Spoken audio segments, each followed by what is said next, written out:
ഇന്നത്തെ പരിപാടി എന്ന് പറയുന്നത് ബീൻസ് ഉപ്പേരിയാണ് കേട്ടോ. അപ്പോൾ ഒരു പാനിലേക്ക് കുറച്ച് വെളിച്ചെണ്ണ ഒഴിച്ചിട്ട് അതിലേക്ക് കടുകിട്ട് പൊട്ടി കഴിയുമ്പോൾ സവോളയും പച്ചമുളക് ഇട്ടൊന്ന് വഴറ്റാം കേട്ടോ. വഴറ്റി കഴിഞ്ഞതിന് ശേഷം അതിലേക്ക് നമുക്ക് മഞ്ഞൾപ്പൊടിയും ഉപ്പും കുറച്ച് ചേർത്ത് കൊടുക്കണം കേട്ടോ. നമുക്ക് നല്ല പച്ച കളറിലുള്ള ബീൻസായിട്ടാണ് കിട്ടിയിരിക്കണേ. പച്ച കളറിലുള്ള ബീൻസ് ഈ പ്രാവശ്യം കിട്ടിയിരിക്കണേ. ഇതധികം ഒന്ന് വഴന്ന് വരണ്ട, കാരണം ബീൻസ് കുറച്ച് വേവുള്ള കാരണം നമ്മളിതിൻ്റെ കൂടി ഇട്ടിട്ടാണല്ലോ വേവിക്കണേ. അപ്പോൾ ടൈം എടുക്കും. അപ്പോൾ നമുക്ക് ഇതൊന്ന് ജസ്റ്റ് ഒന്ന് സോട്ടായാൽ മതി. പിന്നാലെ തന്നെ നമ്മൾ മഞ്ഞൾപ്പൊടി ഉപ്പിടുന്നുണ്ട് ഇതിൽ. പിന്നെ ഒന്ന് വഴറ്റി കഴിഞ്ഞതിന് ശേഷം ചെറുതായി അരിഞ്ഞ് വെച്ച ബീൻസും കൂടി ചേർക്കാട്ടോ ഇതിൽ. ബീൻസ് ഉപ്പേരി എനിക്ക് ഭയങ്കര ഇഷ്ടമാണ്. എൻ്റെ വീട്ടിൽ ഇങ്ങനെയല്ല വെക്കുക കേട്ടോ, വേറെ രീതിയിൽ വെക്കുക. അതും നല്ല ടേസ്റ്റ് ഉള്ളതായിട്ട് എനിക്ക് തോന്നാറുണ്ട്. ഞാൻ കല്യാണം കഴിഞ്ഞ് വന്നപ്പോഴാണ് ഈ ടൈപ്പ് ഇവിടെ ഇങ്ങനെ ബീൻസ് വെക്കണ കണ്ടേക്കണം. എൻ്റെ വീട്ടിലൊന്നും ഇങ്ങനെയല്ല വയ്ക്കുക. അപ്പോൾ നമ്മുടെ ബീൻസ് ഇവിടെ ചെറുതായി അരിഞ്ഞ് വന്നിട്ടുണ്ട്. അത് നമ്മളിതിലിട്ട് മിക്സാക്കിയിട്ട് അടച്ച് വെച്ച് സിമ്മിൽ വെച്ചൊന്ന് വേവിച്ചെടുക്കണം കേട്ടോ.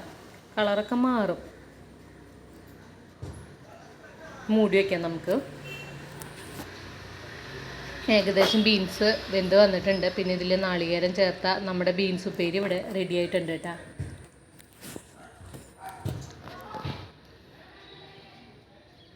ഇവിടെ എല്ലാതും സവോളയും പച്ചമുളകും ഇങ്ങനെ വഴറ്റിയിട്ടാണ് വയ്ക്കണേ. എൻ്റെ വീട്ടിൽ കുറച്ച് ഡിഫറെൻ്റ് ആയിട്ടാണ് വയ്ക്കാറ്.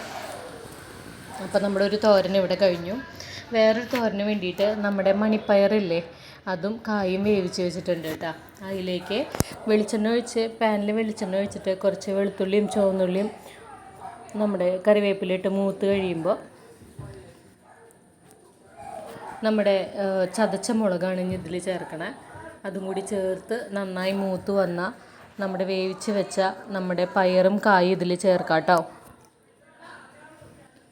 ചതച്ചത് ഒന്ന് മൂത്ത് വരണേ, അല്ലെങ്കിൽ ആ പച്ചമണം മാറിയാൽ ഭയങ്കര എരിവായിരിക്കും.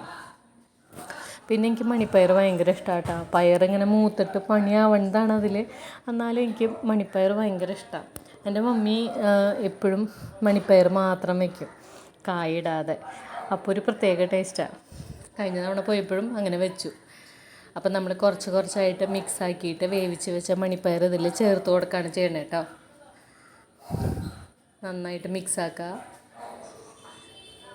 അങ്ങനെ ഇവിടെ മണിപ്പയർ തോരനും ഇവിടെ റെഡി ആയിട്ടുണ്ട് കേട്ടോ. ഇന്ന് ഉച്ചയ്ക്ക് ചോറും പാത്രത്തിലാണ് ഞാൻ ചോറ് കഴിച്ചത്. അപ്പോൾ ചോറും പാത്രം തുറന്നു. അപ്പോൾ അതിൽ ഒരു പാത്രത്തിൽ 2 തോരനും ഇട്ടിട്ടുണ്ട്. ബീൻസും അതുപോലെ മണിപ്പയറും. പിന്നെ ചങ്ങലം വരണ്ട അച്ചാറ് കുറച്ച് വെച്ചിട്ടുണ്ട്, അത് മാറ്റി വെച്ചു.